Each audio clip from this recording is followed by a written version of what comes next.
And Ruth's going to cook instead of her mum. And Jess is going to cook instead of me. What was that? The second in 2 weeks. We got cooked instead of me.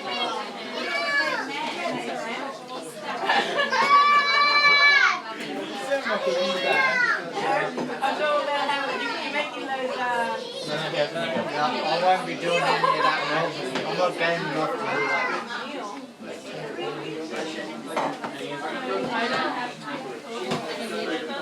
Today's the last day of Feb. 29th, leap year. Harry, say what you're cooking yet? Sorry? You know what you're going to It's cold.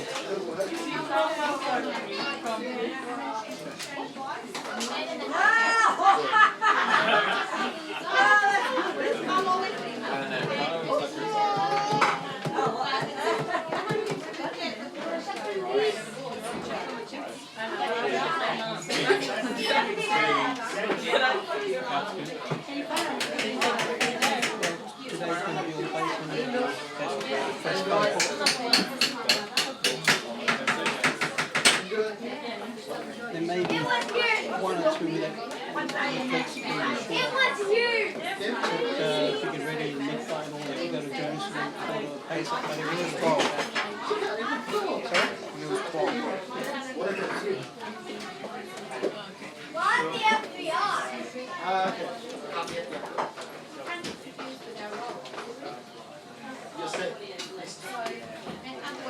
So now that I know the first It's this kid. It's that kid. and why I chose to know out of order is because that quickly tells me that I know them. If you do them in order, you just memorize the order. But if you take them out of order, that makes you think. Yeah. So I did it on purpose for that reason. So I know that I know. 3 to now. Huh? Yeah, I'm able to Yes. go to the next level. Yeah, that's it. And once you know, you just memorize and practice them. And then you can start putting the words together. Because the idea is for me to be able to get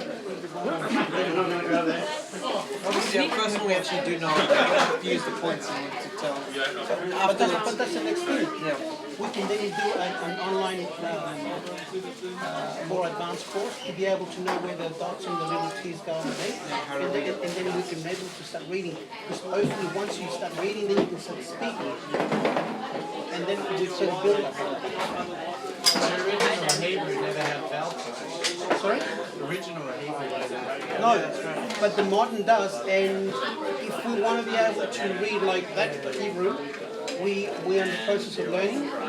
Because the idea is for me to be able to pick up Torah, but in Hebrew, and read the original text. So that you really penetrate and go in to what it was really written and the context of the original text.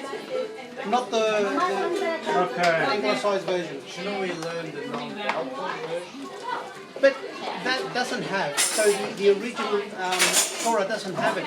But if you read any Hebrew, the modern Hebrew's got it. So it's good to know both.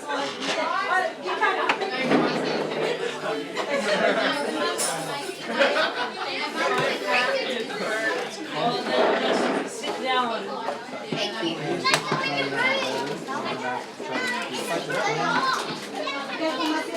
I'll just use this. Sorry. Sit up.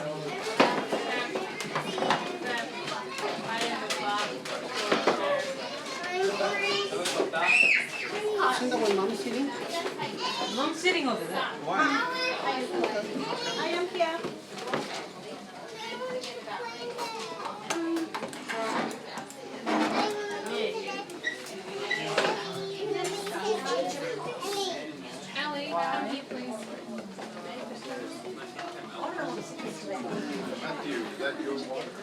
No. It looks like yours.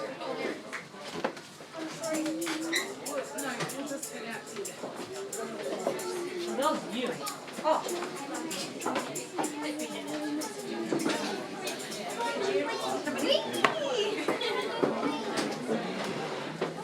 Is that a power bank? What's that? Power bank. Doesn't happen often, but it happens. Power bank. You come and if you like, don't leave it. Now the sun's leaving. Kayla?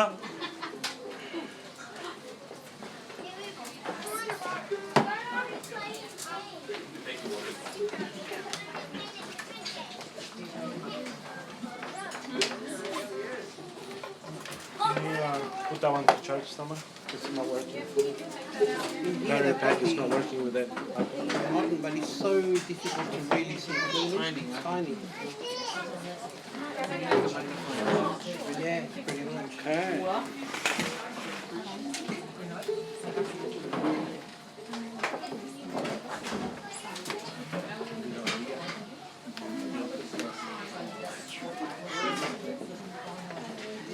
See how they've got this thing here?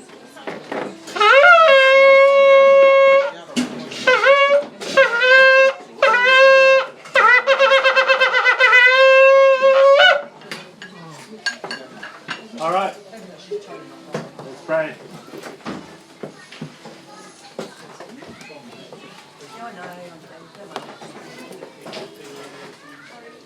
All right, let's pray. Avinu Malkeinu, our Father, our King, thank you for this day. Thank you for your holy Shabbat. Thank you for my brothers and sisters that have congregated with us today. May your blessing be on your word as we open and discuss it, Father. May there be nothing of us in it. May there be only your words being spoken. And Father, we ask that you would fulfill the purpose for which you send your word to us today. In the name of Yeshua, our Messiah and King, we thank you. Amen. Amen. All right. So the Passover. Yay! We're almost there. Almost there. Are we there yet? Depends on the month of Aviv. It depends on the Aviv. Very good.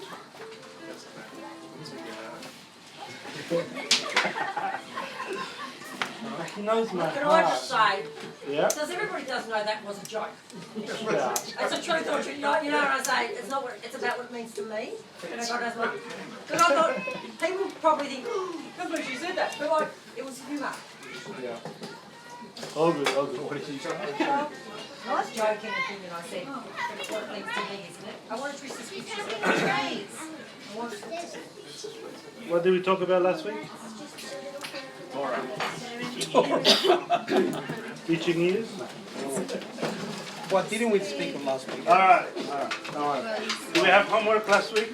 No. No homework. You had a week Rest. rest. It's over. We're going to have homework this week. Yeah.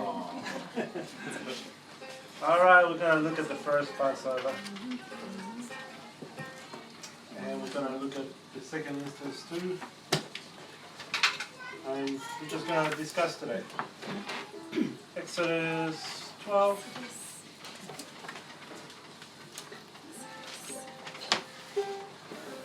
I'm going to go slowly through it.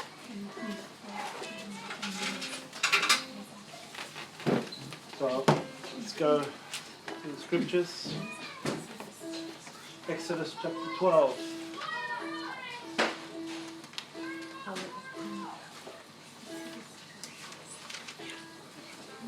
We like to read whole chapters.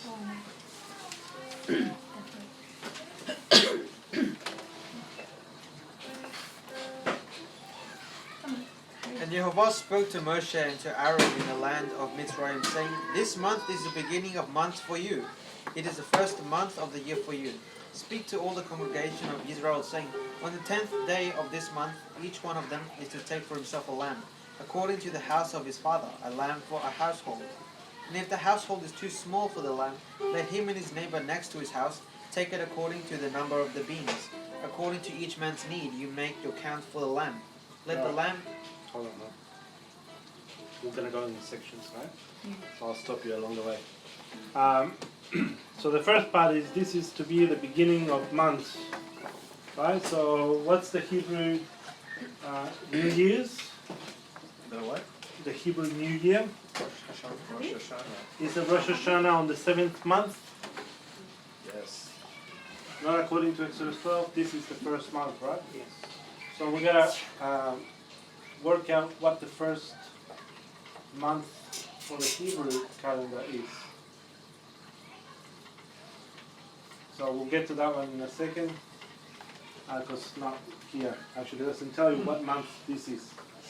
It just tells you that this is the first month. The next thing it tells you is the divisions for the celebration of the Passover, the first Passover. It is to be done according to the number of men for one lamb, right? So if your household is too small and you got too much lamb, basically, you have to share it with your neighbor. Right? Bring your neighbor over, and two houses become one kind of thing. All right, so it's an intimate gathering. It's not so much a big event like Shavuot, right? Pentecost, or what's the other word for it? Feast of Weeks, first fruits, all that stuff. That's a big gathering, right? We are all to go to Jerusalem on that day and hand in the first fruits, right?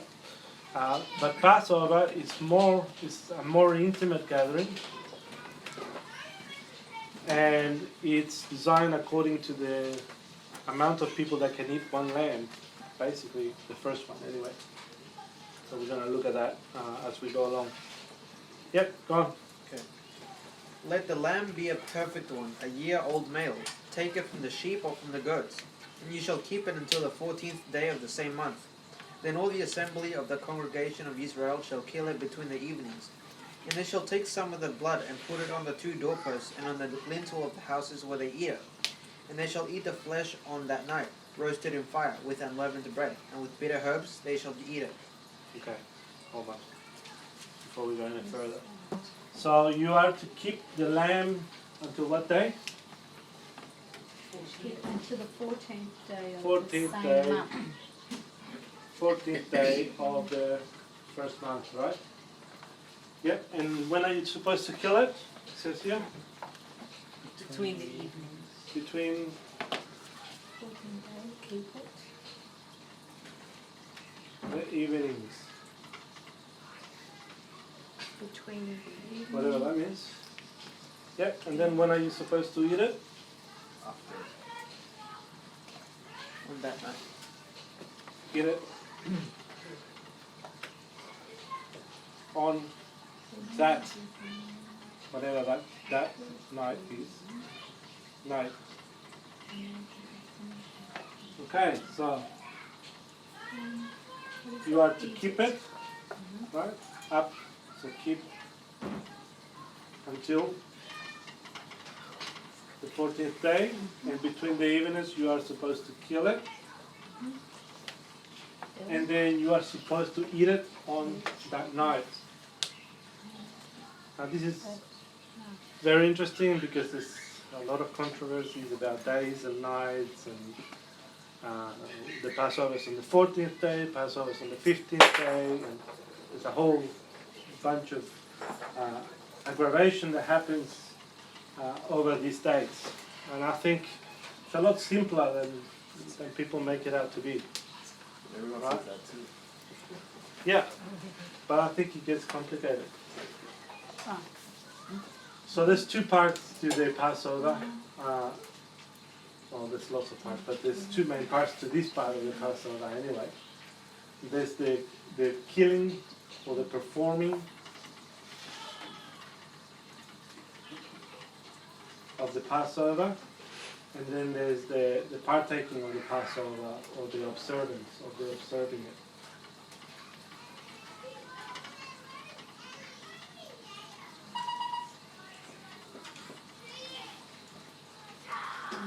As Rabbi Bergson puts it, the performing of the Passover is this first part up until the killing of the Passover, and then the observing or partaking of the Passover is the second part where we actually eat the Passover, when we eat it itself. And we have to eat it with what are the other elements that come? So the Passover is composed of lamb, bitter herbs, And unleavened bread. What's the bacon? watermelons. You laugh, but it's true. Huh? You Watermelon. got kibush? Bitter herbs.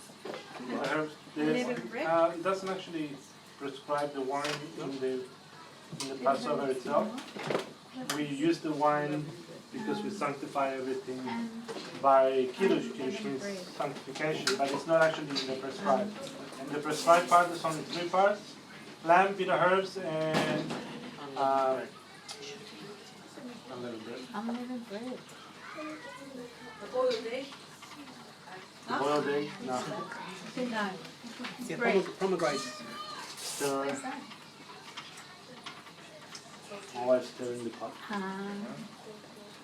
So because we usually use wine to sanctify the table or grape juice, we also included, there's also other things that are included, the salt, the water, even the Seder itself is all an inclusion. The Passover itself, let's keep it simple, it's just those 3 things. From the perspective of the scriptures. Now there's a lot of traditions that get involved in this, and there's nothing wrong with traditions as long as they don't go against the Torah itself, as long as they don't go against the instructions of God, then that's not a problem. You can have lots of traditions. We've got family traditions. There's not a problem with traditions. The issue is when the traditions override the Word of God. That's when the problem happens, and that we won't have it. Right? All right. So, lamb, bitter herbs, and unleavened bread. Yep. Do not eat it raw, nor boiled at all with water, or roasted in fire, its head with its legs and its inward parts. And do not leave of it until morning, and what remains of it until morning you are to burn with fire. And this is how you eat it: your loins girded, your sandals on your feet, and your staff in your hand. And you shall eat it in haste. It is a Pesach of Yehovah. Okay. So, roasted by fire. You're not to take the entrails out, just cook it like that, throw it in the fire, take it out, clean it a little bit. And it looks horrible if anybody's ever seen it. I think we did it once, but we took the entrails out. Anyway. But with the skin and all, it looks really weird. Skin as well. Yeah, so we tried to be authentic, but yeah. So Does that include the fur? yeah, so everything together. You just kill it and you put it in the fire, roast it. The whole thing. The whole thing, right? And With the wool. so this is the Passover, the first Passover. Okay, let's go back to time. This is the first Passover. They were gonna live in a rush. That's why they were saying, you eat it with your loins girdle. So keep your clothes on, have a staff in your hands, ready to go, right? And have your sandals on, because as soon as the Passover finished, the judgment will come during the time of Passover. So they were ready to go. Like in a moment's notice, they will pick up and leave. So this is why there are some things that are prescribed for the first Passover that we don't actually need to keep nowadays, right? We're not in a rush. We're not being kicked out of Egypt. Although, we're sort of in a type of we Egypt. should be allowed to have leaven then. Leavened? No. Lemon. Leavened bread. And you'll The see reason why we ate later. leaven was also because we were in a rush. Yeah, but you'll see that it becomes a memorial, so it's a different story. So you know this stuff. That's So to do with stop sin. stirring the pot. That's to do with sin. False teaching. False teachings. And the blood on the doorpost. And the blood of the doorpost, that's to ward off the destroyer. And Daniel called me today to let me know that the word could also mean the anointed one. So maybe the word destroyer is not 100%. So we'll blame Daniel if he's leading us astray. So how would you do that today? Hmm? How would you do that today? Place. So we don't place the blood. It actually, No. there's another place where it forbids us to do that. And what about the lamb itself? Do we actually need a lamb for Passover? Yes, no? Yes. Hands if you say yes. Why do we need the lamb for Passover? It symbolizes the price of Yeshua. Because there's lamb in the food. That's about it. It's not actually the sacrifice, It's food. right? It's part of the Passover food. So as we keep Passover, we have to have lamb, bitter herbs, and unleavened bread. We don't have to sacrifice the lamb like in those days because Messiah has become our sacrifice, right? He says that in Corinthians. We'll get there in a little while. So the sacrifice itself is no longer necessary because Messiah became our sacrifice. Yeah? We all agree with that? Yeah. Yeah? Okay. Because I know that there's different camps of thought. That's fine. We believe the only reason why we need lamb is because it's prescribed in the Passover as food. So even for tradition's sake, we keep it with lamb, right? Just on that, if amongst the brethren there happens to be people that are what they call vegetarians Yep. or vegans, what would be in here? Just bitter herbs, unleavened bread, no lamb. Vegan lamb. Yeah, I'll say for that day, make an effort, because it's a memorial day. You know, it doesn't kill someone to eat a little piece of lamb on a day, even if you're vegetarian. I mean, if you don't want to and you're really adamant about it, then that's fine. But part of keeping the Passover is to have the remembrance of all the parts that belong to the Passover, because Well, each part is veganism is a religion anyway, so Yeah. it's a false religion. so that's the other side. I didn't want to go there. Anyway, it can get pretty. And some people argue that there was no lamb for Passover. I don't know how they got that, because it's all over the scriptures, right? But anyway, all right, I'm dead.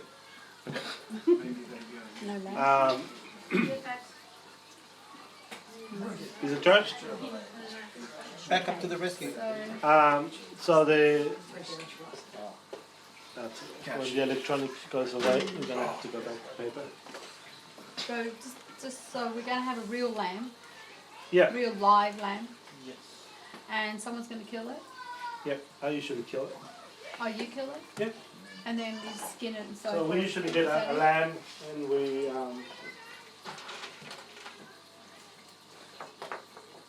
kill it the proper way, or the Yep. way prescribed in scriptures, and we clean it properly. And then we cook it. Last year we did 2 lambs. Brother Graham's house, and we cooked it New Zealand way, underground. That was delicious. But it's for food's sake, not for sacrifice sake. We're not actually sacrificing the lamb. In fact, that is, I think that it's a forbidden practice right now because of what Messiah did for us. It would be like ravening in his face kind of thing. It's the wrong thing to do because of what he did for us. We just keep it for a memorial sake. Yeah.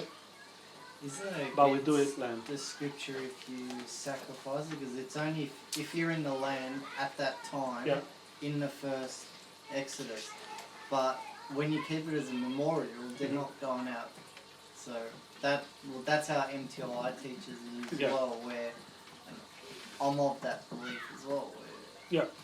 I didn't think you'd be going out there sacrifices and killing the lamb for Pesach now, because we're not in the land. Yeah. There's two parts to that. Yes, when you were in the land, you needed the temple to be there. We also see in scripture there are many places where the sacrifices were done by the priests and by people who were in charge in different places, not just in Jerusalem. The place where Jehovah chooses to put his name on is the place where you sacrifice. it does not state necessarily Jerusalem. In fact, you see them keeping the Passover, the second Passover, we're going to look at it, actually in Gilgal.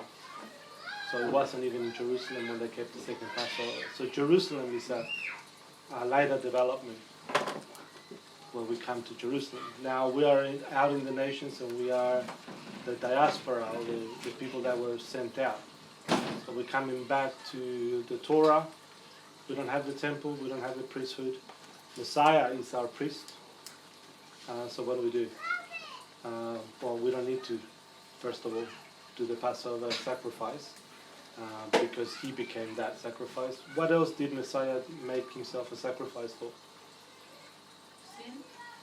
Sacrifice for sin, Peace. sacrifice of Passover, sacrifice of peace, right? But there are other sacrifices that are prescribed in Scripture, right, that I think are still valid, and you can do that. But we're not going to discuss too much into that because that's a bit controversial. There's a sacrifice of thanksgiving where we give thanks to God for whatever He's blessed us with, right? So if you are sheep herding and you get that, new lambs being born and stuff like that, I think there is a sacrifice prescribed there that you have to do anyway. But look, we're not getting into the whole sacrificial system part at the moment. I think we need to understand that we're not in the land. We don't have the temple. Even if we did, I would not sacrifice, because Messiah became my sacrifice. Right? My lamb, my Passover lamb is Messiah, and I don't think you can actually keep the Passover without him. Not properly, anyway, because he's become now the Passover sacrifice. When Messiah was on the cross and he died and all that happened, his disciples would have kept Passover afterwards. Mm-hmm. Did they use a lamb? The lamb, yeah. So did they recognize Messiah as the Passover lamb then? Or would that have been considered invalid? Not sure. Paul talks about it in Corinthians, and we're going to get to that one in a second. We don't have enough information to make an assessment on that. We just don't know. I think the understanding has grown in time. I don't think the apostles knew everything that we know nowadays, for two reasons. One is because they had just realized who Messiah was, even though they were with him for 3.5 years, 3 years, whatever. And once he came back to them, that's when they realized who he was, or they accepted it in a way. Right? So there's a lot of missing information that they didn't have, also because of time. In retrospect, we can see a lot more things happening from this point of view from what they were as well. So did they recognize Messiah as the Passover? I think they would have understood that he was sacrificing himself as the Passover because of the timing. As for the performing or observance of the Passover, I don't think he would have clicked right there and then. They were in distress at that point. They were being persecuted. I think they would have just kept it quickly, as a tradition thing, and moved on from there. And then, as time went by, they probably realized it or fixed it along the way. But from our perspective, we're just looking at the first Passover. On the first. And what it was like for them. Not for us, for them. All right, let's move on. What's the next part? And I shall pass through the land of Mitzrayim on that night, and shall smite all the firstborn in the land of Mitzrayim, both man and beast. And on all the mighty ones of Mitzrayim I shall execute judgment. I am Yehovah. And the blood shall be a sign for you and your houses where you are. And when I see the blood, I shall pass over you. And let the plague not come on you to destroy you, when I smite the land of Mitzrayim. And this day shall become to you a remembrance, and ye shall observe it as a festival to Yehovah throughout your generations. Observe it as a festival, an everlasting law. 7 days you shall eat unleavened bread. Indeed, on the first... We'll get into unleavened bread in a second. So, there it tells you that you are to keep it from now on as a memorial, right? So, Passover, from that point, this is the real Passover. From that point on, it becomes a memorial, right? A day of remembrance. So let's understand that when we say, because some people say, well, we're not really performing the Passover, we're just performing a memorial of the Passover. Well, it's always been a memorial. It's no different, right? We are keeping the Passover. You know, it just goes around in circles. We are keeping the Passover. It is Passover. But I think that the important thing is that we realize the Messiah is our Lamb. If we realize the Messiah is our Lamb, then we're keeping the real Passover. Right? Because without the Lamb, you don't have a Passover. Right? And we can't sacrifice the Lamb. So Messiah is our Lamb. Therefore, if we keep it with Messiah as our Lamb, then we're keeping the right Passover. Yeah? It's a memorial. That's the understanding of it. It's a day of remembrance. We remember what happened there. Yeah. 7 days you shall eat unleavened bread. Indeed, on the first day you cause leaven to cease from your houses. For whoever eats leavened bread from the first day until the 7th day, that being shall be cut off from Israel. And on the first day is a Kodesh gathering, and on the 7th day you have a Kodesh gathering. No work at all is done on them, only that which is eaten by every being. That alone is prepared for you, by you. And you shall guard the matzah, for on this same day I brought your divisions out of the land of Mizraim. And you shall guard this day throughout your generations, an everlasting law. Stop here. So this is also known as the Feast of Unleavened Bread. Right, so it's the Feast of Unleavened Bread. And it goes for how many days? 7 days. Unleavened rhymes with 7. So together with the Passover, we are studying the Feast of Unleavened Bread. So when we eat the Passover, we eat it with unleavened bread on the first day. Okay? So let's think about that. So the Passover is eaten, it's eaten on what time of the day? Night. And we eat it with unleavened bread, which is at night, which is the first day of unleavened bread. So the Hebrew day, begins at night, in the evening, between the evenings, right? We talked about before, between the evenings. Right? So we're finishing Shabbat now, the new day begins, the first day of the week begins in a few hours. Right? So this is something else that you gotta keep your head in perspective. The Hebrew day begins in the evening, from evening to evening. So unleavened bread begins with the Passover. It lasts for 7 days. On the first day is a holy gathering, and on the last day, right? We are not to do, or they were not to do any work. Is that right? Hiccups. So cute. Any other holy days in between?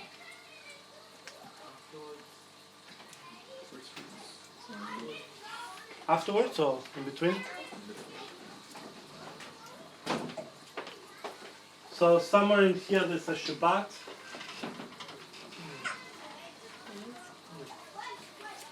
Right? There could be two. Somewhere in there there's a Shabbat. It's just the day after the Shabbat. Yeah, the Shabbat. Then there's Bikkurim, or first fruits.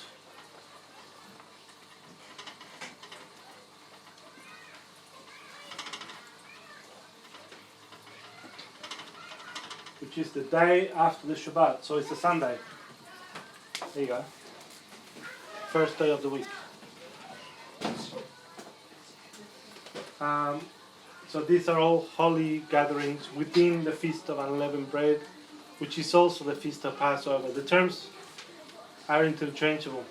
Right? In some places you will see scriptures that talk about the Passover being 7 days, or some places talk about the Feast of Unleavened Bread, and straight away they talk about the Passover. So it sort of gets mixed up, but if you understand that it's 7 days, and it includes all 3 feasts in those 7 days, then you're right. Okay, yep, let's read. In the first, on the 14th day of the month in the evening, you shall eat unleavened bread until the 21st day of the month in the evening. For 7 days no leaven is to be found in your houses. For if anyone eats what is leavened, that same being shall be cut off from the congregation of Israel, whether sojourner or native of the land. Do not eat that which is leavened. In all your dwellings you are to eat unleavened bread. And Moshe called for all the leaders of Israel and said to them, Go out and take lambs for yourselves according to your clans and slaughter the Pesach. And you shall take a bunch of hyssop and dip it in the blood that is in the basin, and strike the lintel and the 2 doorposts with the blood that is in the basin. And you, none of you shall go out of the door of his house until morning.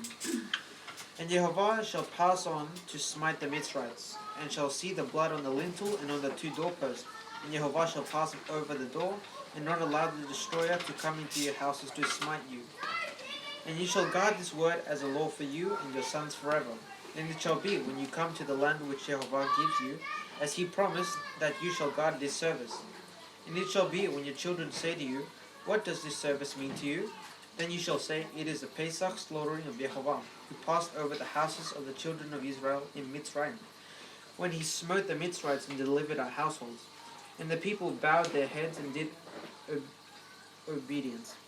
And the children of Israel went away and did so, as Jehovah had commanded Moshe and Aaron. So they did.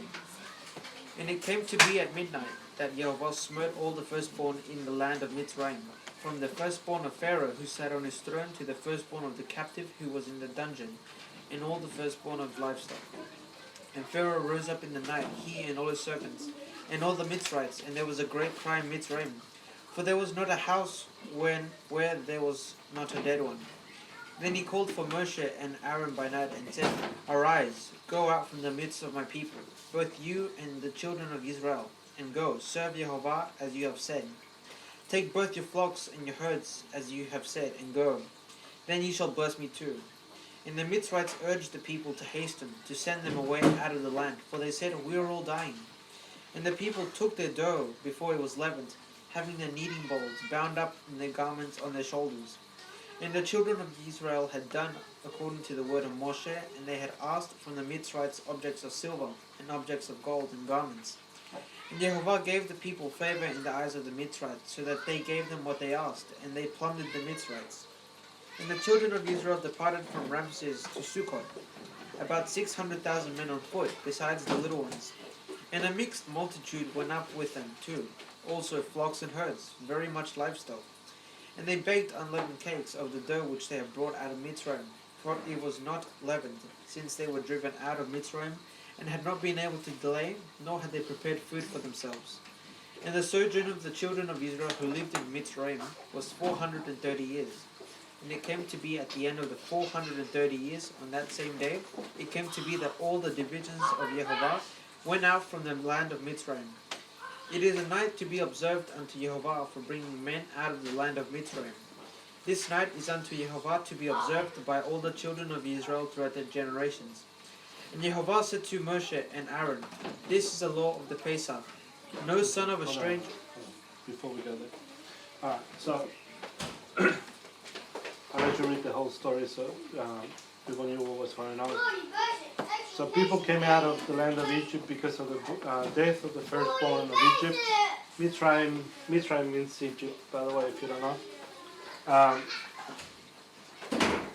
And the whole point of this thing was to be a memorial. But if you look at the first instance we were talking about, it said the lamb was to be killed, right? And then hyssop was to be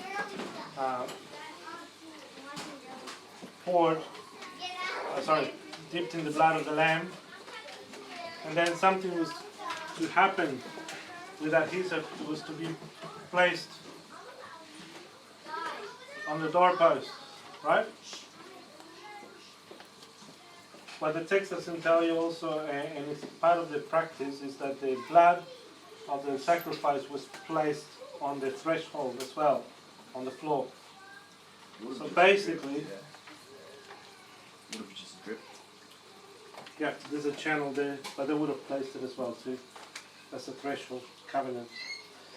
There's a thing called a threshold covenant, and there's bit of literature coming out at the moment about that from last year on, where they're looking at this threshold covenant. The whole point of the blood all around the entrance is the reason for Abraham's circumcision. So there's a tie-up between this covenant and the covenant of circumcision. And we're going to get to that in a second. But anything that enters the house, once the blood is on the door, submits itself to the person that lives in that house and to the God that they serve. Right? So it was an ancient custom. This is what used to happen. Usually it was just on the threshold. In this case, God makes sure that all of it is covered. All the threshold. It's called a threshold covenant. We did a whole study last year about the threshold covenant. Anybody remember? Mm-hmm. Yeah. Threshold covenant.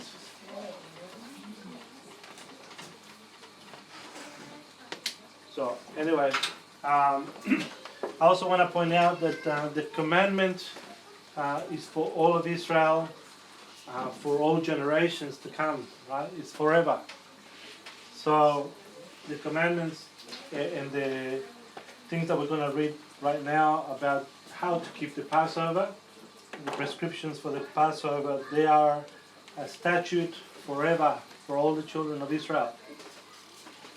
So, is it for us? Absolutely. It says for all the children of Israel forever. So how long is forever? Forever. Perpetual. Perpetual. Right. Yeah. And Jehovah said to Moshe and to Aaron, this is the law of the Pesach. No son of a stranger is to eat of it, but any servant of a man who has bought for silver. When you have circumcised him, then let him eat of it. A sojourner and a hired servant does not eat of it. It is eaten in one house. You are not to take any of the flesh outside the house, nor are you to break any bone of it. All the congregation of Israel are to perform it. And when a stranger sojourns with you and shall perform the Pesach to Jehovah, let all his males be circumcised, and then let him come near and perform it, and he shall be as a native of the land. But let no uncircumcised eat of it. There is one Torah for the native born, and for the stranger who sojourns among you. And all the children of Israel did as Jehovah commanded Moshe and Aaron, so they did. And it came to be on the same day that Jehovah brought the children of Israel out of the land of Mitzrayim according to their divisions. Alright. So we're going to go to 13:16, but not yet. So there's a prescription there for what are the laws of the Passover. The laws of the Torah. Right? Torah means what? Instructions. Instructions. So the instructions for the Passover are, can you sort of break it up for me? What's the first instruction?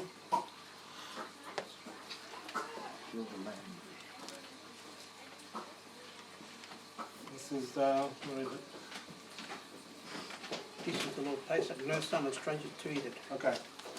No son of stranger or no strangers.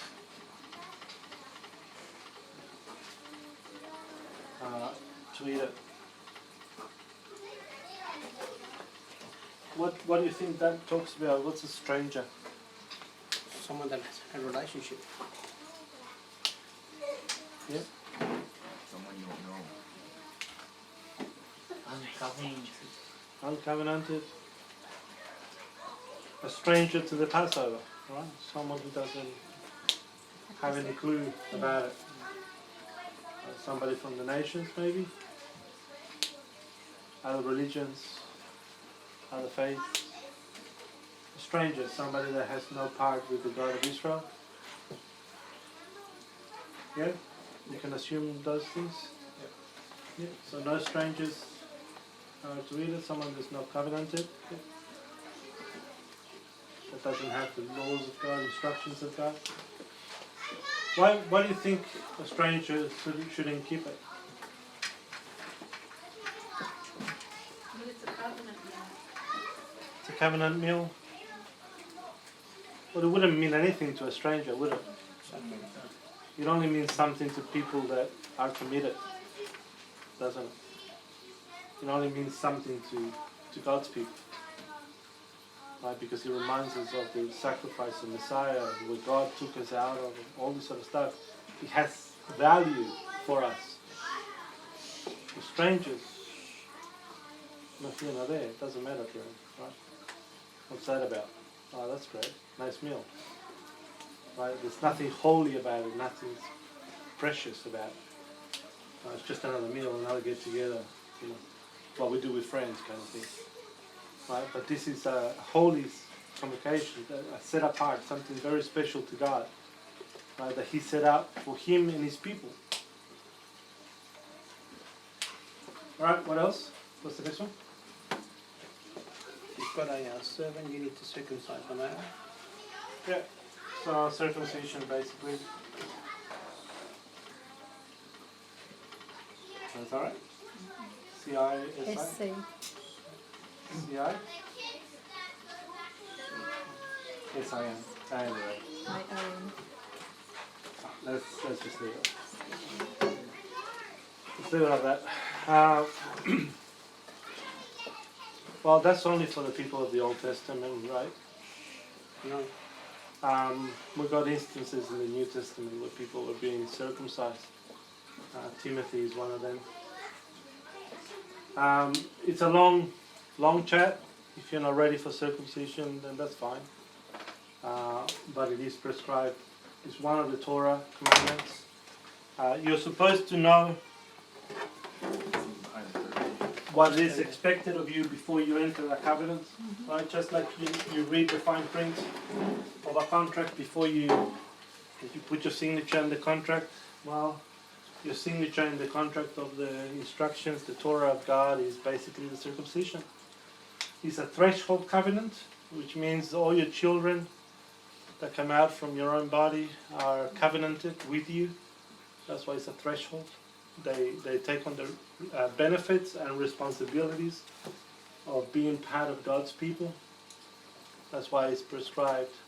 Now, there's a whole talk about what Paul said. What Paul said, you know, what is circumcision and all this sort of stuff. Actually, it's a misunderstanding of what Paul said. So we're not going to go too deep into that. But if you actually understand what Paul said, he wasn't talking about the circumcision itself, but about salvation by circumcision. He was arguing against the practice of circumcising for salvation. We don't do Torah for salvation. We do Torah because we are saved. It is a result of our salvation. It is a result of our love for the Father and for Messiah. And circumcision is just another one of the laws that we do out of love, not out of compulsion. It's not a salvific issue. You're not required for salvation. What is required for salvation is faith, right?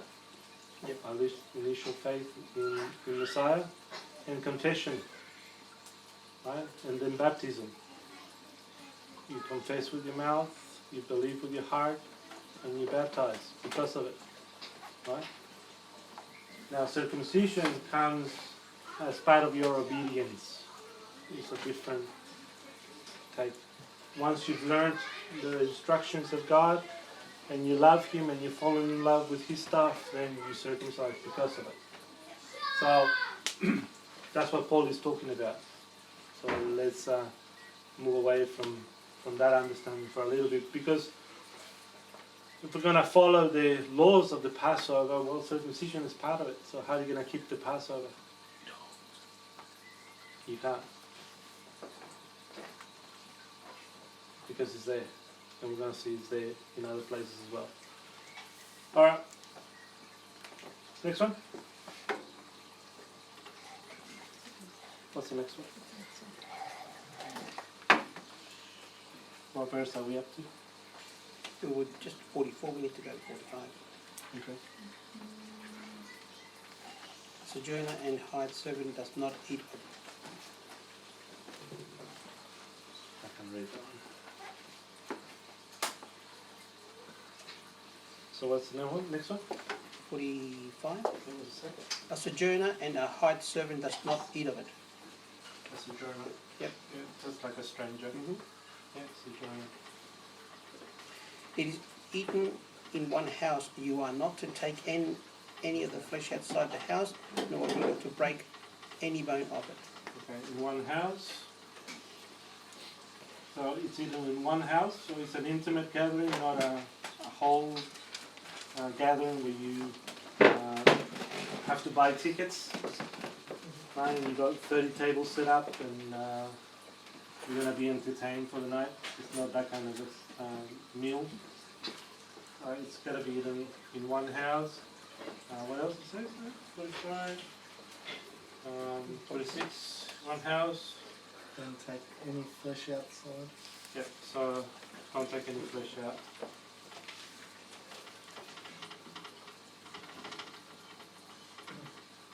Lamb out. Don't break the bones. Don't break bones.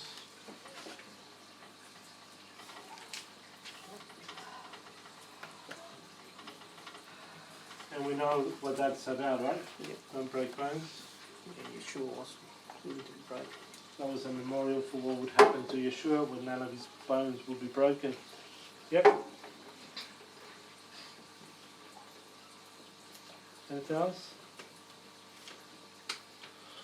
All the congregation of Israel are to celebrate it, so who needs to celebrate it? All Israel.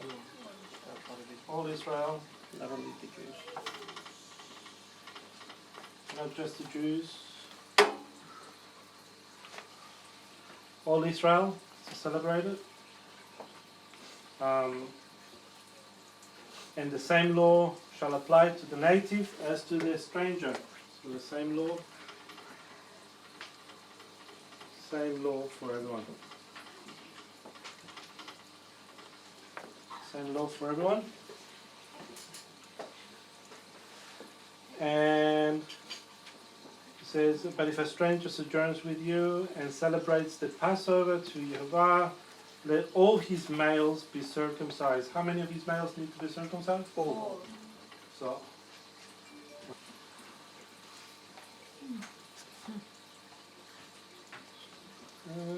what else is there? Same law shall apply.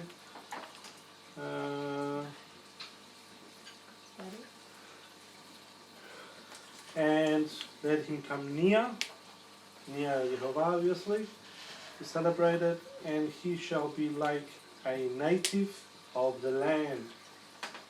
But no uncircumcised person may eat of it. So, no eating. Unless you are circumcised.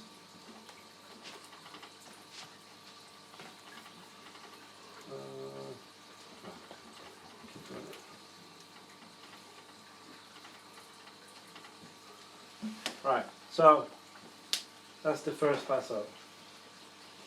So far, so good? Yep. Clear? No? Sort of? Yep. It's not that many laws, is it? Just procedure, isn't it? Of, Yeah. of what to do the day. He's got to set. What's that? 1, 2, 3, He's 4, got a 5, set 6, procedure 7, to follow. 8. Yep. 8, and there are 3 components. 11 laws for the Passover, for the keeping of the Passover. It's not rocket science. We keep, what, 2,500 laws for driving on the road or something like that. So it's not that hard, guys. Alright. Let's go to the second one. Where's the second Passover? Anyone know? No. It's in Exodus. In the second month. Or it's before anyway, Joshua. During the Exodus. In the second month, if you miss the first one. That's the prescribed second Passover. Yes, in the same chapter.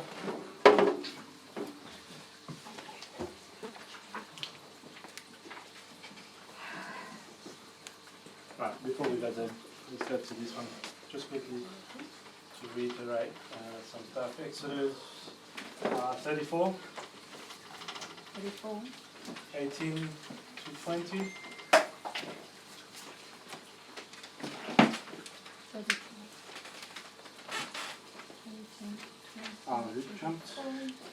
We jumped 13. Can you read 13:1 quickly? Sure. And Jehovah spoke to Moshe, saying, it's 31. Sorry. Keep going. Kadosh to me all the firstborn, the one opening the womb among the children of Israel, among man and among beast, it is mine. Yeah, keep going. And Moshe said to the people, remember this day in which you went out of Mitzrayim, out of the house of slavery, for by strength of hand Jehovah brought you out of this place, and whatever is leavened shall not be eaten. Today you are going out in the month of Aviv, and it shall be when Jehovah brings you into the land of the Canaanites and the Hittites and the Amorites and the Hivites and the Jebusites, which he swore to your fathers to give you, a land flowing with milk and honey, that you shall keep the service in this month. Okay, that's it. So the month that we were looking at before, the first month, this is to be the first month to you, is called the month of Aviv. This is very important because this sets out the Passover date, the month of Aviv. What's Aviv in Hebrew? Huh? Harvest? No? Is it ready? Yeah, the month of ready. Ready. The month of ready or the month of ripe. Right. He's talking about a stage with the barley harvest because it's an agricultural society, agrarian society. He's talking about the ripening of the barley harvest. So the month of Aviv is the month when the barley harvest is ready. So usually there's 12 months in the year for the Hebrew calendar, 12 months. These are lunar months, right? For agricultural purposes, obviously. And then on the 12th month, which is the month of Adar, we look at the barley harvest. And if the barley is ready, we call it Aviv, and we begin the first month, which in Hebrew is called Nisan. 1A? The month of Nisan. Now sometimes, some years, which I think next year might be, when we come to the month of Adar, the barley is not Aviv. So we go into a 13th month. 13th month, we call it Adar 2. So there's an added 13th month. So the point is we gotta be looking at the barley harvest at the end of the year, coming to the end of the year, we look at the barley harvest. If the barley is ready, because the barley is the first free offering that is offered during the Passover. So in those times they had to wait till the barley was ready to harvest it so that they could bring an offering on the Passover feast to God. So sometimes it goes into a 13th month, and we got to be looking at the reports from Israel. This year was a controversial one as well because I was of the lot that did the early Passover, so I'm in the 13th month. Yeah. You're in the 12th month. 12th month. When we look at like conjunction and everything for next year, everyone can do it at the same time. This part gets complicated. This part gets a bit complicated. We try to simplify it as much as we can, but it is complicated. I think when Messiah comes, he'll sort us all out in that one. We do the best we can where we're at. And for us, for Baskin, it's been the 13th month. For us, it's the 12th month. And the point is, next April the 8th looks like, at this point, looks like it's going to be the... Yeah, it'll be unanimous. Yeah, looks like everybody's coming to the 8th of April as the Passover day. Perhaps. Yep. It's also important to mention that when that is set, whenever that is going to be, the month of Abib triggers or sets all the other feasts. Moedim. Yeah. All the other feasts coming forward. Yep. Yeah. So if you add by that date, all the other dates going to be out. Yeah, and this has been going on back and forth. Different groups add an extra month. Different groups decide that they're, you know, and we're not going to get that one right, unfortunately, because, well, Messiah's not here. We don't have the Sanhedrin the way they should be, anyway, to send the witnesses up the mountain to look for the new moon, whether they look for the slither of the moon or of the whole new moon, whether you can't see anything. It's all this arguments going on about that part. It's a bit complicated. We're not going to go too much into that. Let's just say that everybody's coming to agreement this year, which is scary. It's scary. This year it's scary because everybody's on the same page. The evening of the 8th. Is that right? We're looking at the little... It's the 8th of April. 3rd of April. No one changed it, please. They changed it last time. I was a bit upset. Sorry about that. Yeah, so Exodus 34, 18 to 20.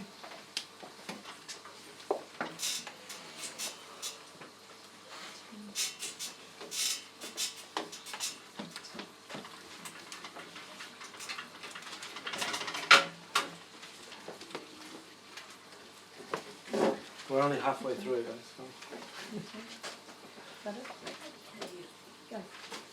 Guard the festival of Matzot.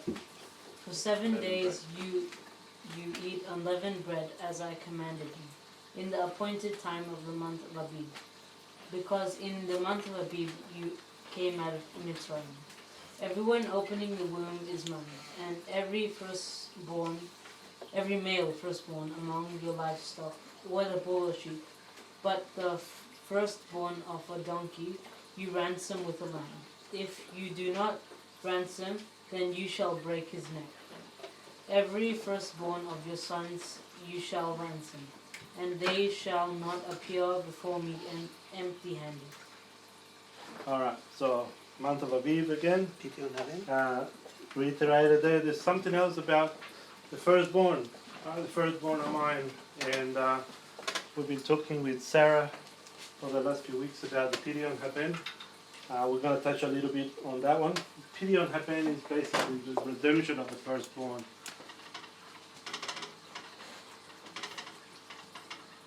Haben, the son, redemption of the son. And there's a couple of things happening there. The first part of the Pydion Haben is, it says, Yehovah, all the firstborn are mine, of everything that opens the womb, of the animals and of man. And everything is to be given to God or ransomed.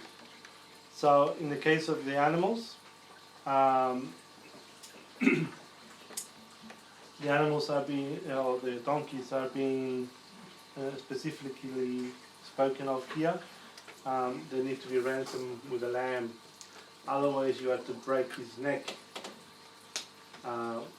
which shows that God places an importance on the animal. The reason why the firstborn donkey is killed and not burnt at the altar, anybody knows why? Why is the donkey killed and not burnt at the altar? Is the donkey a clean animal? No. So that just sets a precedence. The unclean animals are killed, they're not burnt as a sacrifice. The clean animals are burnt as a sacrifice. Right? So the firstborn of your lambs, the firstborn of your sheep, the firstborn of your cattle, all that was to be given to Aaron and to the Levitical priesthood. Now the firstborn of man are to be redeemed too, because two things.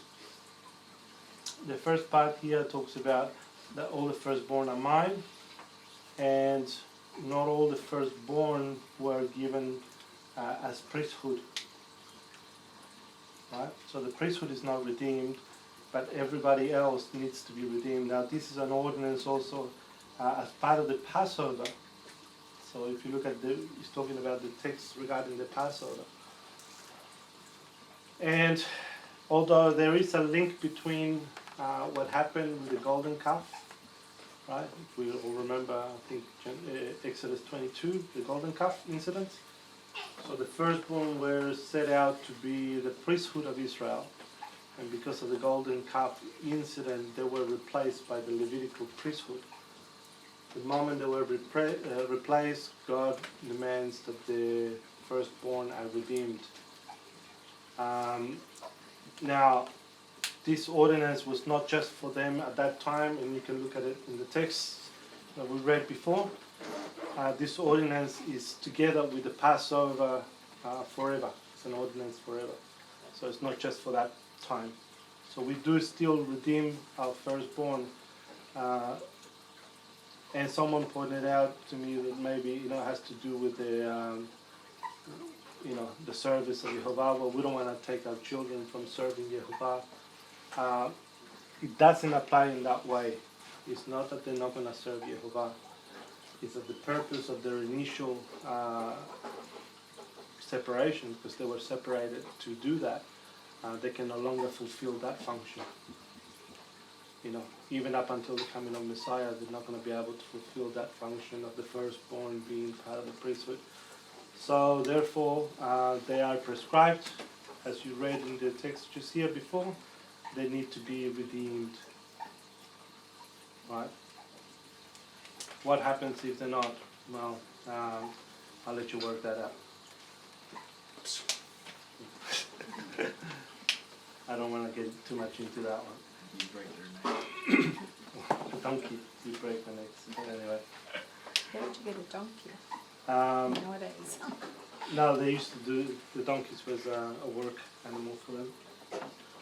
Alright, so moving on from the Pydion Haben, if you want to know more about it, have a chat with me afterwards. We'll talk about it in more depth. Second Numbers, chapter 9. Numbers? Second Numbers? Second Passover. Sorry. So the second Passover is in Numbers chapter 9. Second Numbers. I'm adding to the Torah. Sorry, man. A new scripture.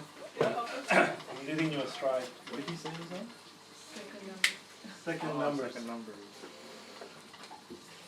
If it's numbers with an S, then it's plural, yeah? Yeah, two It's a numbers. vice version. Second. 1 to 14. All right.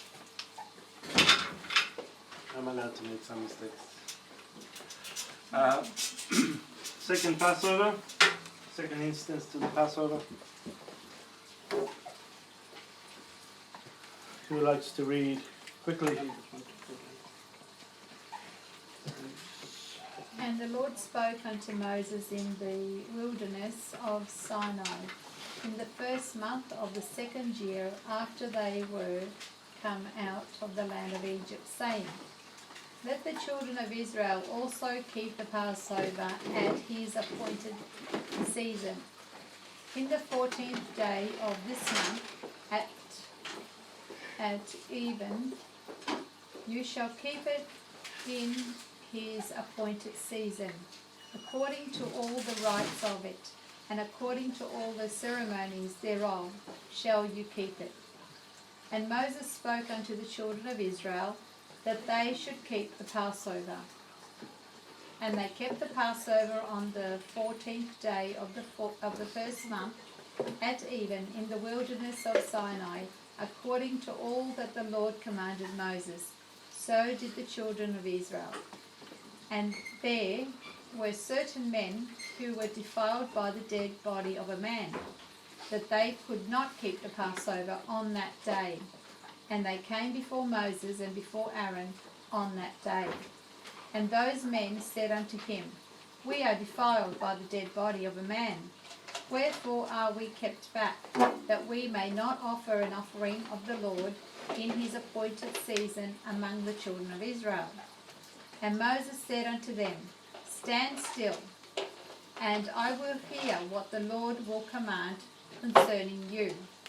And the Lord spoke unto Moses, saying, Speak unto the children of Israel, saying, If any man of you or of your posterity shall be unclean by reason of a dead body, or be in a journey afar off, yet he shall keep the Passover unto the Lord. The 14th day of the second month, at even they shall keep it and eat it with unleavened bread and bitter herbs. They shall leave none of it unto the morning, nor break any bone of it. According to all the ordinances of the Passover, they shall keep it. But the man that is clean and is not in a journey, and forbeareth to keep the Passover, even the same soul shall be cut off from among the people, because he brought not the offering of the Lord in his appointed season. That man shall bear his sin. And if a stranger shall sojourn among you, and will keep the Passover unto the Lord, according to the ordinance of the Passover, and according to the manner thereof, so shall he do. You shall have one ordinance, both for the stranger and for him that was born in the land. And on the day that the tabernacle was reared up, the cloud covered the tabernacle, namely the tent of the testimony, and at even there was upon the tabernacle, as it were, the appearance of fire until the morning. Yeah, I think that's it. 14. We should get 14 there. Yeah. Not to 16. Yeah, It's no, enough, eh? Oh, good. All right, so there's a few things here. There's talks about a person who is, well, it's on the 14th day. We've looked at that before. The performing of the Passover, the killing of the lamb. And on the evening is the eating of it, or the what's the other? The performing and the observance. Right, so moving on from that, this is the part where in the second Passover there is a thing called the second Passover.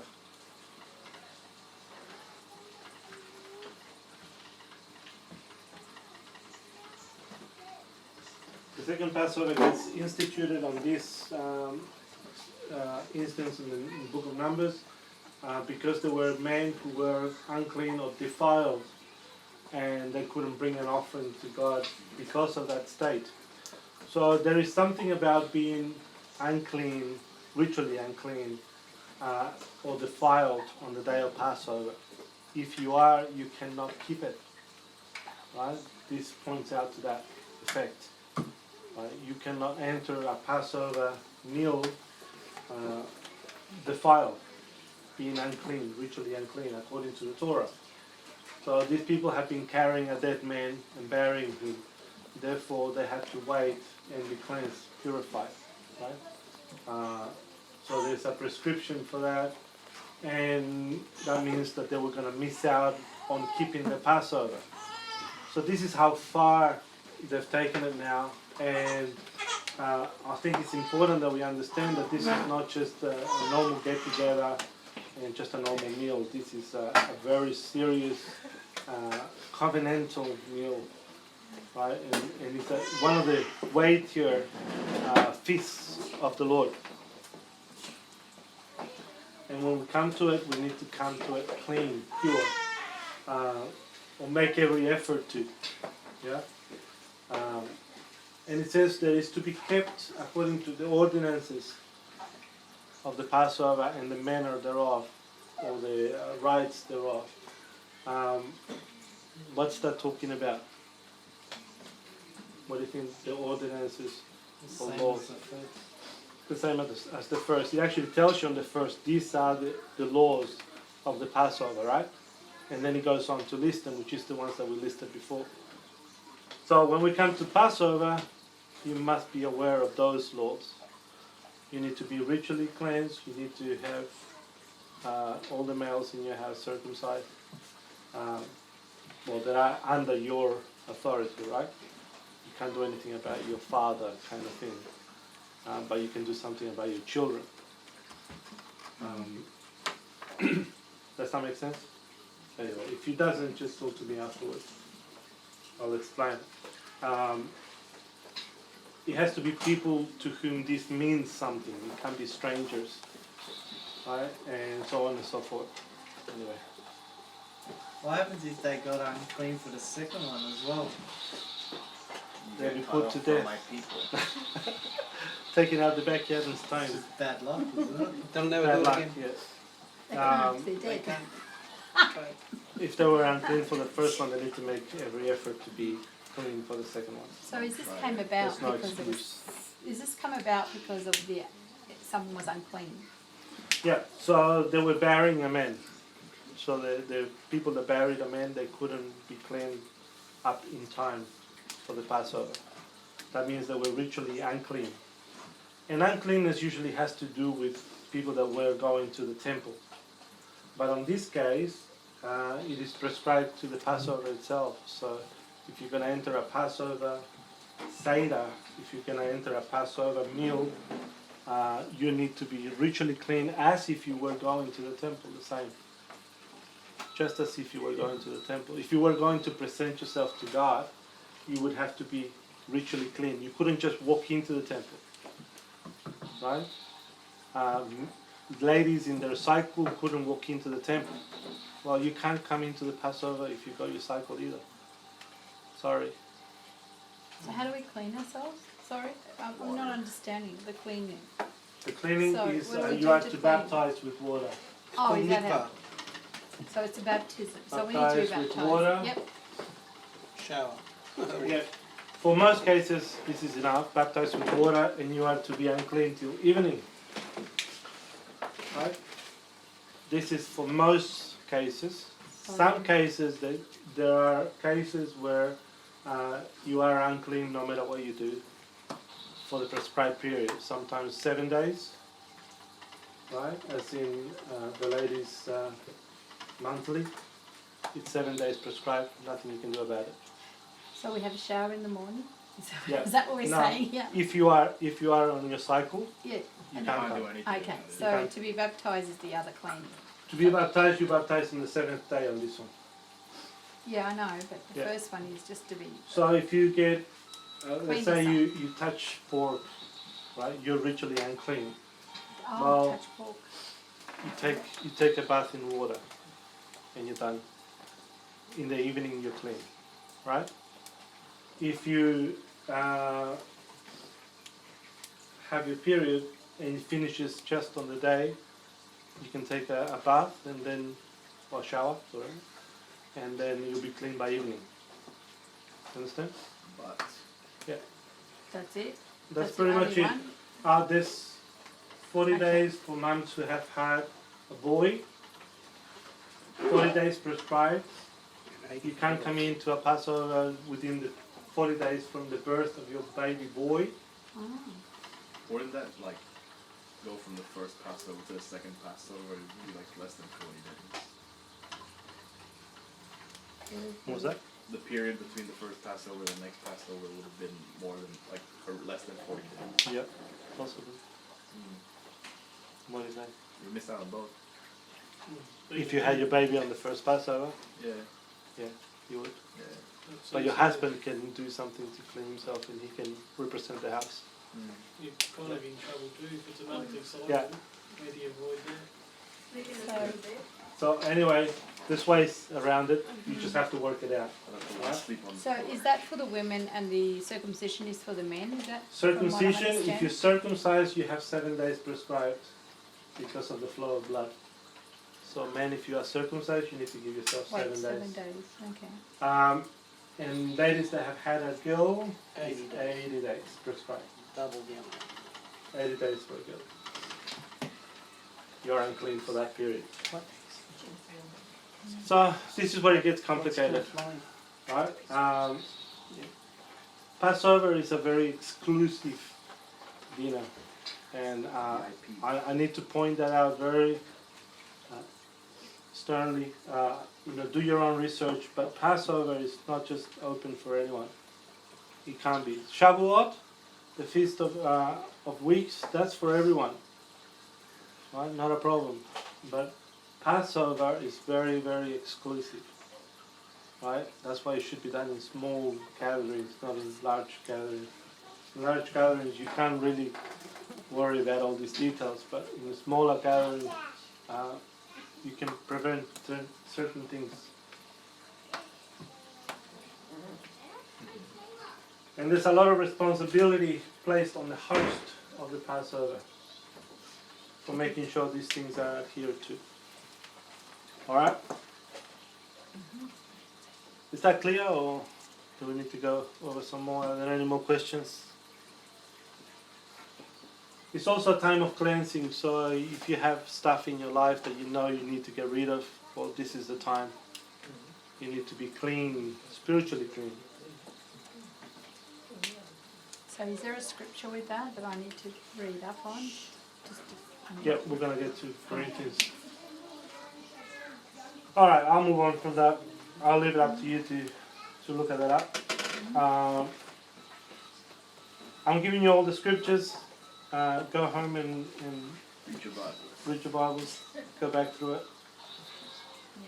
Come to see what I might have led you astray on.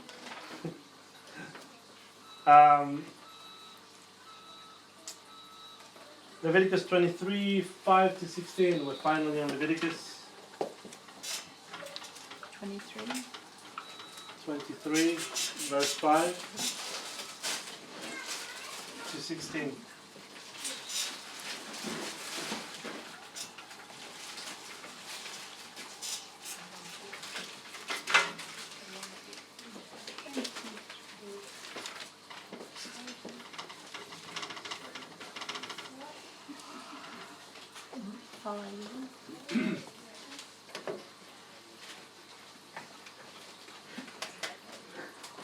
Start 16. Yep. In the first month of the 14th day of the month between the evening is the Pesach to Yehovah. And on the 15th day of this month it is the festival of Matzah to Yehovah. 7 days you eat unleavened bread. On the first day you have a holy gathering. You do not servile work. And you shall bring an offering made by fire to Yehovah for 7 days. On the 7th day there is a holy gathering. You do not servile work.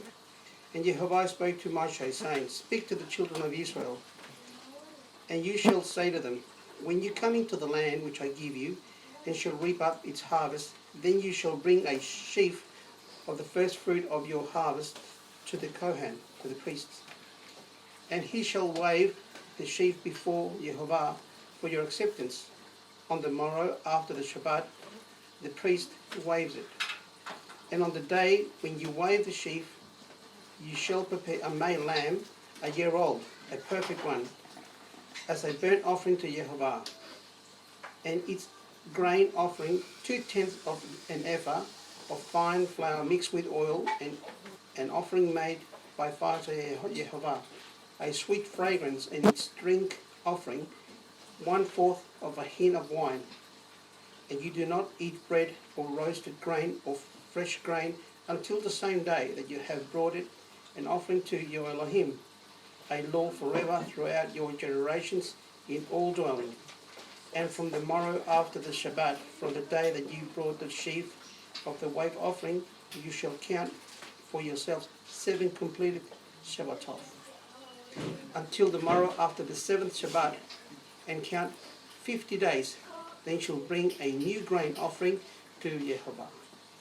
Alright, so as you can see, Bikkurim for first fruit is included in the feast of Passover. So basically you begin Passover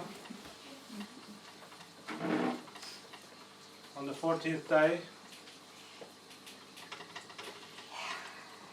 Somewhere in between the first day and the 7th day, because it goes together with unleavened, right? Matzah, unleavened bread. Right, the 7 days, somewhere in there, there's a Shabbat of weeks. So a normal Shabbat. The day after the Shabbat, it says there the day after it, so the Sunday, the first day, is when you bring the sheaf offering. What's the sheaf? What's a sheep? Sheaf? Sorry? Anyway. Sheaf offering. Right? And it's 2 tenths of an effort. It's about 3 and a little bit, 3.5 kilos or something. EAF. E-I. It's SH EAF. EAA. F. Ah, sheaf. That's it, sheep. That's it. Sorry, my English Alright. escapes me. The sheaf offering. The sheaf offering is basically a bundle about yay big of sheaves from the barley harvest.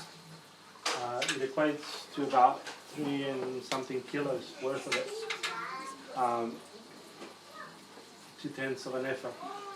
And then this day begins the count, what is called the count of the Omer.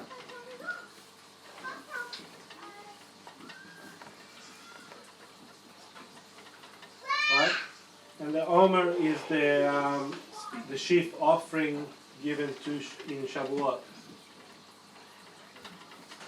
Or Pentecost as well. Pente meaning how many? 10. 5, sorry. Pentecost. 5. 50 days. Plus 50. 50 days. Pente.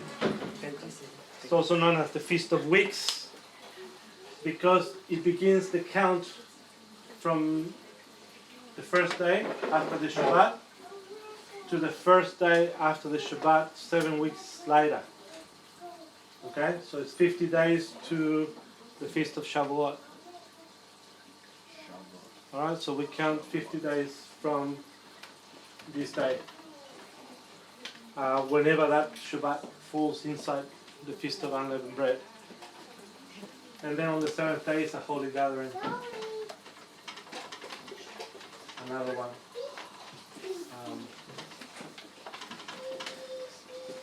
I get together. So, does that make sense? Is that clear?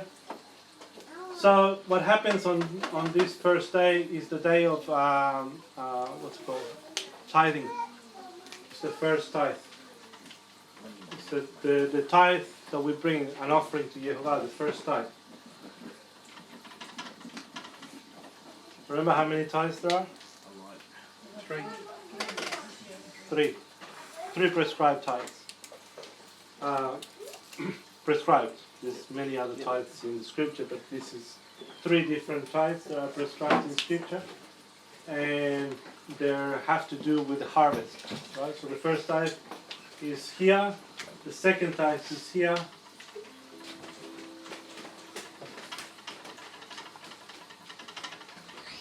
When is the third tithe? So the second is the Pentecost, Shabbat. So is that the second Pentecost? Yeah. 50 days later? Yep. And the third one is in Sukkot, once every 3 years. Once every 3 years only. Alright, does that make sense? So this is the tithe of the priesthood. This is the tithe you give. Once every 3 years. This is the tithe of feasts. The tithe that gets given back to you. You actually keep this tithe so that you can keep the feasts. And this is the tithe of the poor. Tithe of the poor, the widows, the one in Malachi. That's the tithe of the poor.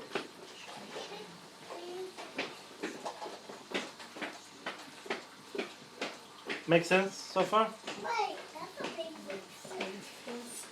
If you want to know more about tithing, we can talk about it at another point in time. Let's move on. So is it the 10%, the tithing? Is that what we're Yep, looking at? 10% of your increase.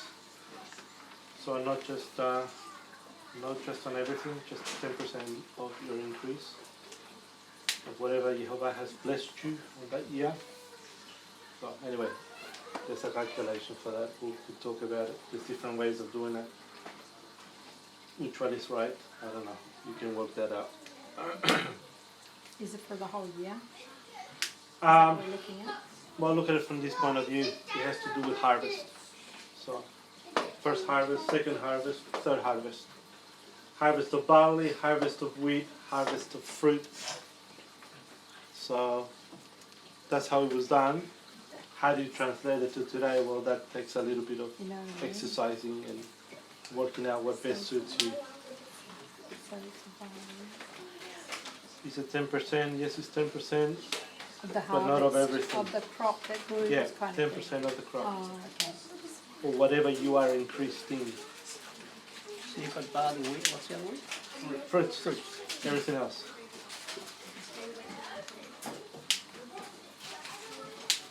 I'm going to give you a couple of texts just for your notes. We're not going to go there. Numbers 28, 16 to 18. I'm not going to write it, so write it down if you want it. Numbers 28, 16 to 18. That's just to reiterate another thing on Passover. Numbers 33, 3 to 5. That's where the journey gets recounted about the Passover part. So Numbers 33, 3 to 5.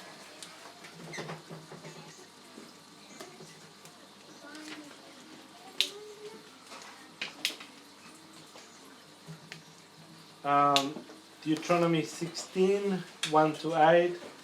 The Passover is prescribed again. So you can look at that. 16, 1 to 8. Deuteronomy.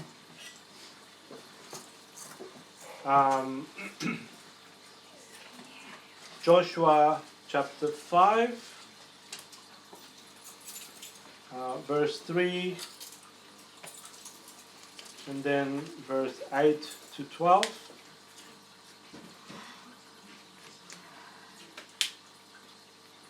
Actually, let's read that one because that's an interesting one. Joshua 5, verse 3.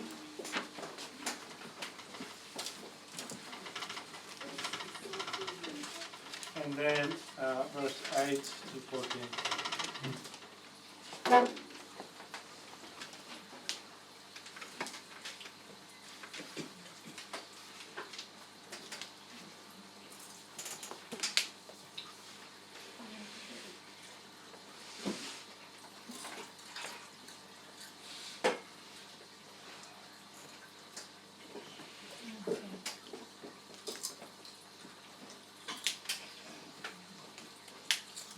Someone can read it for us, please? So Yehoshua made knives of flint for himself and circumcised the sons of Israel at the hill of foreskins.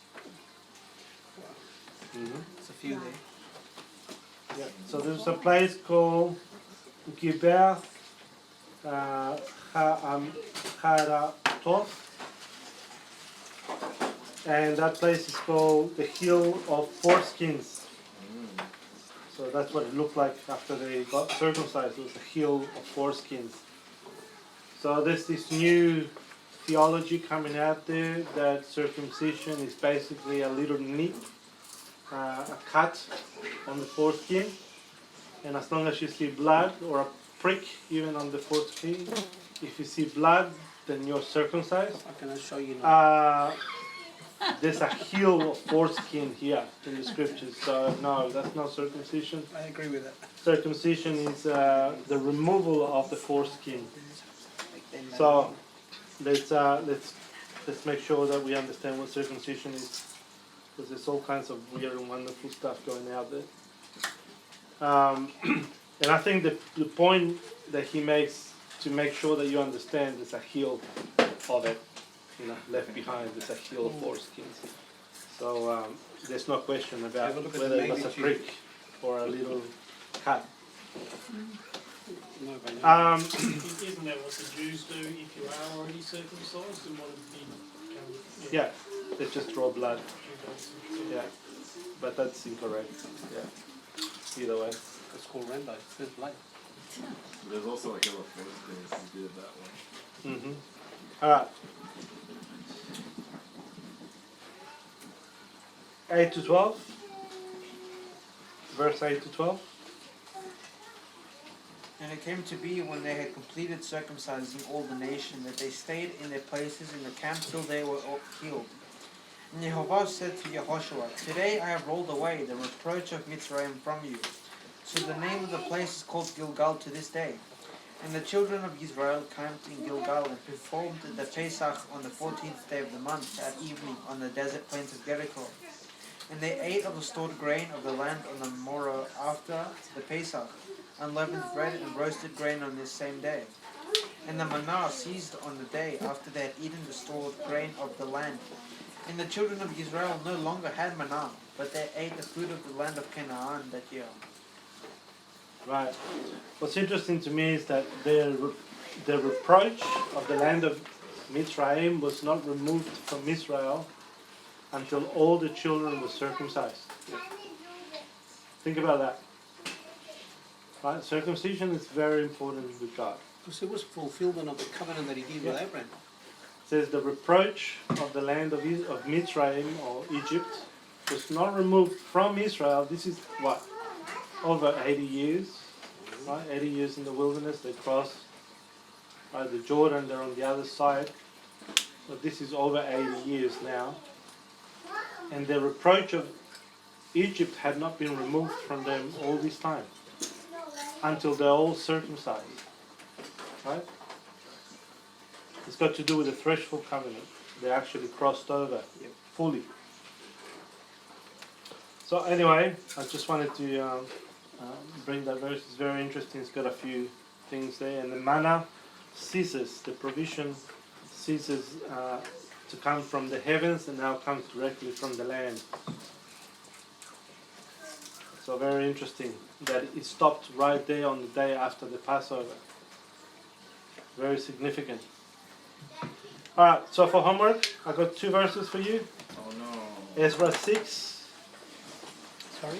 Ezra Ezra 6 and Ezekiel 45. Which come in Is that 2 verses or 2 chapters? Ezra 6 and Ezekiel 45. So that's for you to read. Ezekiel.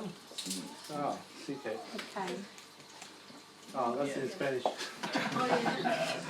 I understand, yo entendí. Yeah, I'm sure. Sorry. What's a K? Ezekiel. Right.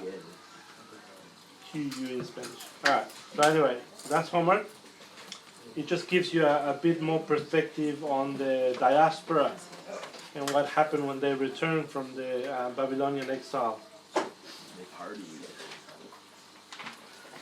And how they kept Passover. 1 Corinthians 5, we'll be talking about it for a while now. We'll go there now. 1 Corinthians chapter 5, and we'll finish with that one. 6 to 13.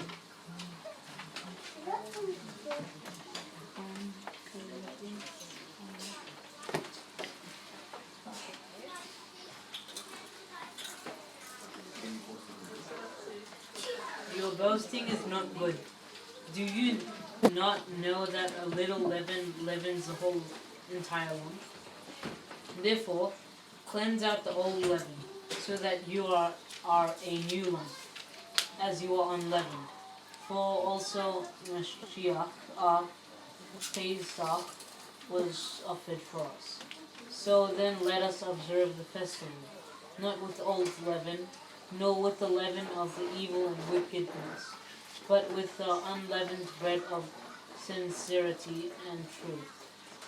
I wrote to you in this letter not to keep company with those who whore, and I certainly do not mean with those of this world who whore, or with the greedy of gain, or swindlers or idolaters, since then you would need to go out of the world.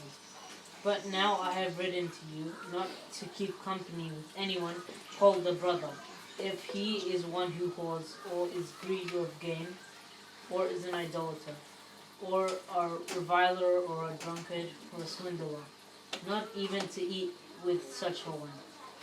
For what have I done?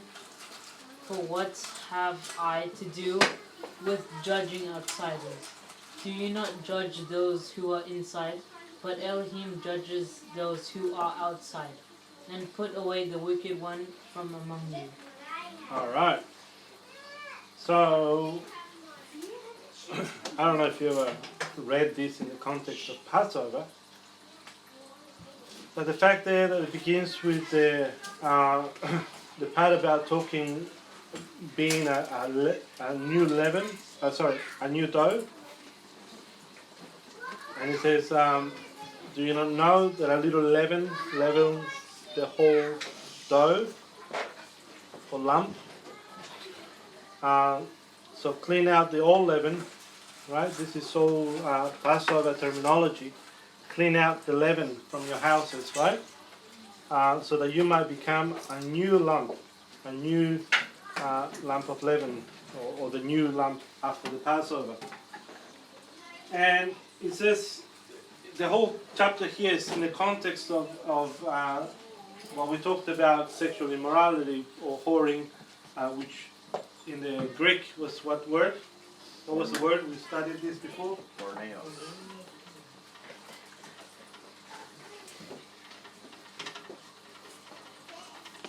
Porneos. Which doesn't just have to do with the physical act, it also has to do, more importantly, with idolatry. It has to do with idolatry and unfaithfulness.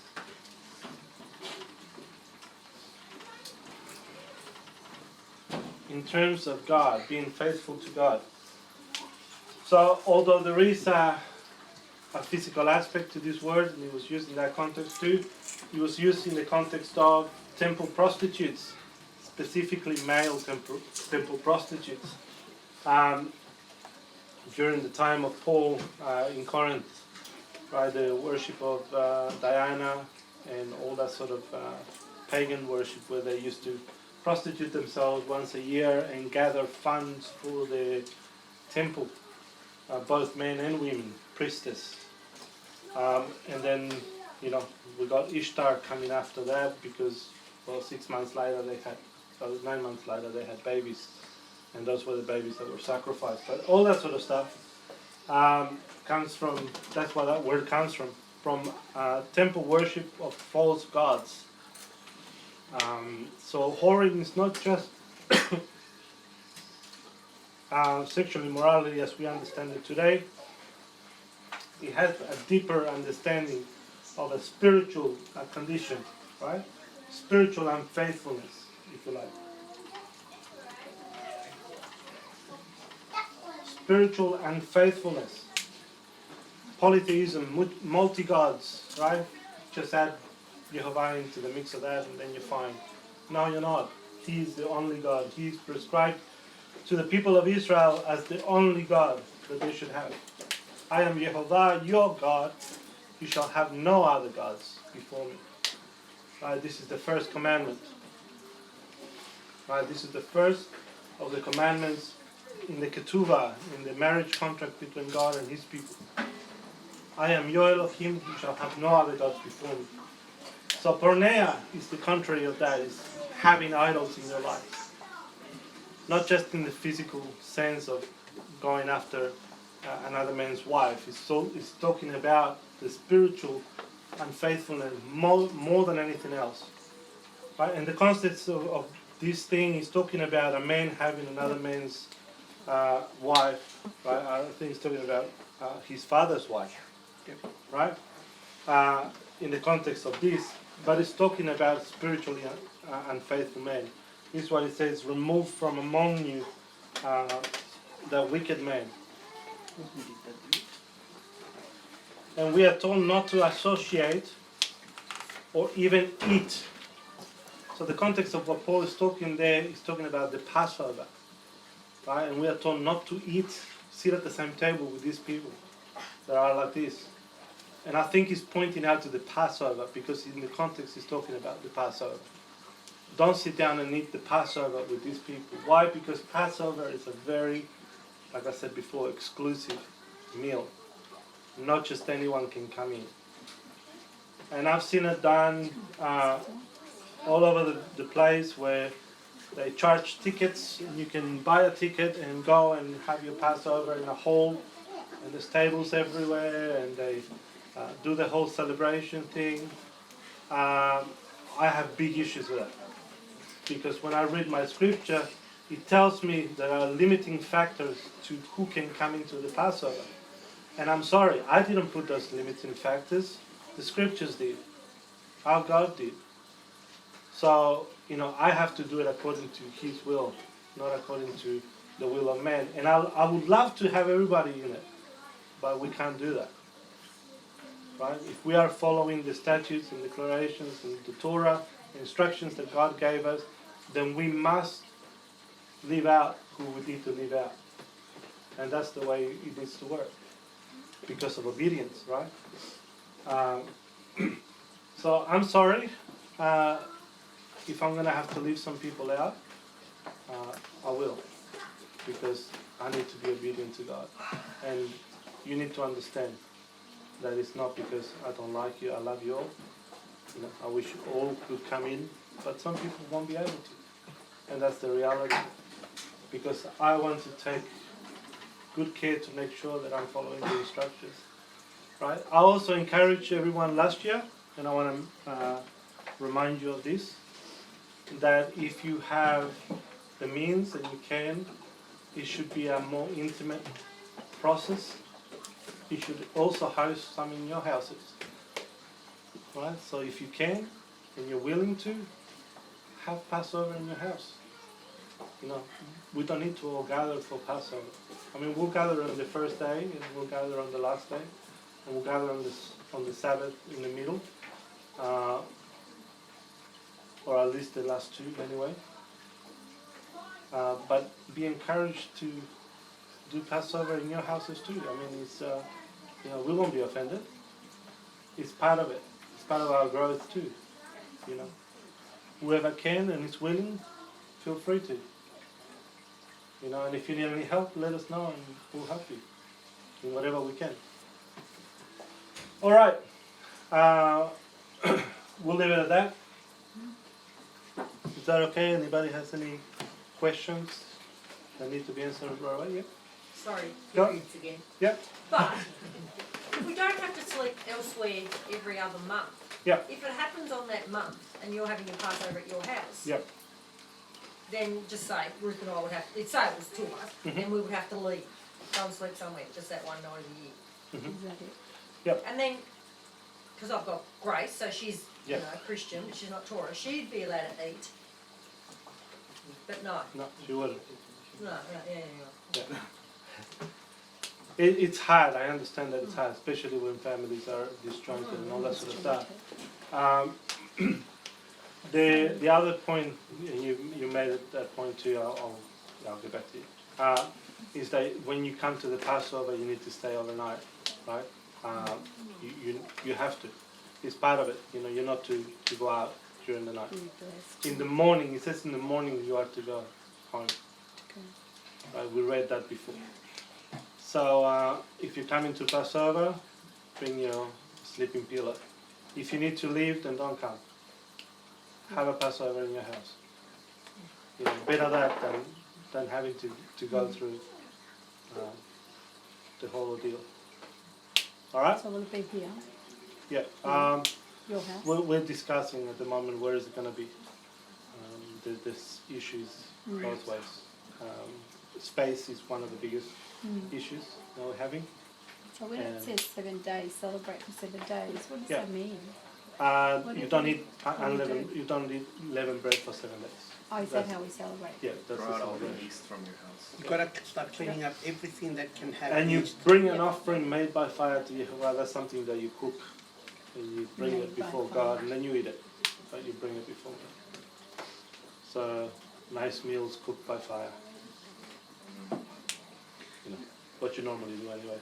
Oh, okay. Then again, when you look at the feasts, they are once a year. It's not as if that there's too much demand on us. So if we are mature, we'll make the sacrifice for that time frame. Yeah, it's only one night. So, so anyway, we're praying and asking the Father what He wants us to do, as to place in that. Again, if you feel encouraged to do it, go ahead, let us know. And yeah. All right. So let's pray. Sorry, Nathan. Oh, sorry. I forgot.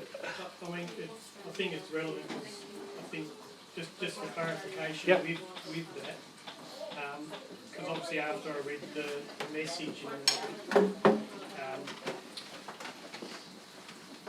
in the chat, Yeah.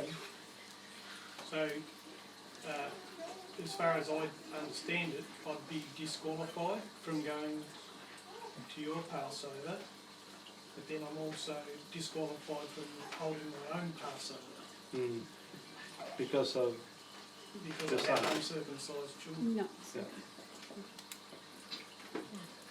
what can I say? I don't make the rules. You know, I understand. I do. I feel for you. I do. So, Like I said, we gotta pray really hard for your boy. I love him, you know. But yeah, the truth is, well, yeah, you are. I wish I had a better answer for you, but You you sell know. them as slaves, they're no longer part of your house. Is that your answer? But the legit reality answer. too is just because they're circumcised, even servants and whatever, that doesn't mean that they're circumcised of heart anyway. Well, yeah, that's the other part. You have to be circumcised of heart. But how do we judge that? I mean, there are people that look good on the outside. We can't really judge the heart, can we? That's only God So that can judge the that's heart. the thing that I don't understand is because I'm circumcised, and I'm covenanted, but I still can't take part of Passover, even in my own house. This is something, I just you want know, to clarify because I mean there's people. I don't have an answer for you. To be honest, you know, I don't have an answer for that. so would I be in the same boat? With my sons not being circumcised? Well, That's they don't the live same with you. thing. They're not under yoke. Oh, okay. It's because they live If with they you. live with me. Yeah. So it's okay with me then? In your household. In your house. So in my house, so Anyway, they don't yeah. live with me. Oh, that's good. That's another one, yeah. Back in the desert, where did the women sleep if they weren't clean at that time? Because wouldn't it be okay to sleep in another room, in the same house, but in another room? Yeah. They had So they had designated places. They would have a separate. Another tent. Actually, some of the cultures they got really bad, and they actually put them in really badly made huts outside. But yeah, they had designated areas for. So it has to be outside the house. No. They can be a designated area if it's your house. Okay. You know, Yeah. you can't live outside your house. Yeah. I was thinking. Okay, so as long as we designated room, Yeah. that's the unclean room. Just the Passover room where the Passover is taking place. Yeah. You know, where the food is there and all that stuff. Temple. Look, it's a hard thing. It's, you know, especially for those hosting, it's a hard thing. Once a year. It is. Sorry, Yeah. what would be the, I mean, I know it's a thing, sorry, I'm going on, but like, it's like an age thing, so it's like, obviously, we come to Torah late, so, you know, our children are older, but if they were, say, 16 or 18, I'm saying, because you could still circumcise in them. But like you say, we could physically circumcise them when they were younger, but that wouldn't mean, like Nathan's saying, like they, you know what I mean? Yeah, or like a, yeah. When do they take the responsibility for their own lives? Yeah. A son can take responsibility, or is counted for 20 years of age. However, if he's living in his father's house, it is the father's responsibility. Yeah. That's you know, it always works that way in the Torah. My father's house can be a separate house anyway, can't it? But if he's still within his household, is still. Yeah, as long as it's under your land, under your ownership, under your covenant, your covering. Even though he's married. Well, if he's married, he's got his own covering. He should be in his own house. But is he still classed as your household? No. No, if he's married, he's got his own. If he's married, he's got his own. So If he's married, he's got his own house. That's a different take. but they're living with you. Yeah, well, You know what I'm saying? That would, Tenants. yeah, but still the roof, I think, is. yeah. But he's made his own house. He's got his own authority. Oh, he doesn't live there. So, anyway, we can talk about it We later. can talk about that. I don't have quick answers. I'm sorry, I don't. You know, and if you got any, I would love to hear them. You know, because I want that to happen. But you know, it's not what I want. I have to adhere to His will. So, all right. Any more questions? Ouch. Are you circumcised? Yes. Painfully. Okay. Well, when you look at what happened, everybody just got together and they did it. You know what I mean? They circumcised the men. So Yeah. if anybody wants to take part, basically the thing to do is just to get on with it and get it. And if there are issues of finance, please speak to me. That shouldn't stop you. Yeah. How's it good to get the scissors out? Yeah, I have a very sharp knife. They No, got, what did he say? He had a C for something. What did he have? some rubbing alcohol. No, seriously. If finances shouldn't stop you. So if there's finances, we'll work out something. We'll get together with the brothers or whatever. We'll do. What they did. We'll help you out. Okay? So don't miss out because of that. All right, let's pray. Alright. Avinu Malkeinu, our Father, our King, thank you for your word. Father, may you fulfill the purpose for which you sent your word to us and help us all to grow and learn in accordance to your will, and teach us, Father, the best way to do things, and help us in our weaknesses. Abba, we commit our week into your hands in the name of Yeshua, our Messiah and King. Amen. Amen. All right. Shabbat Shalom.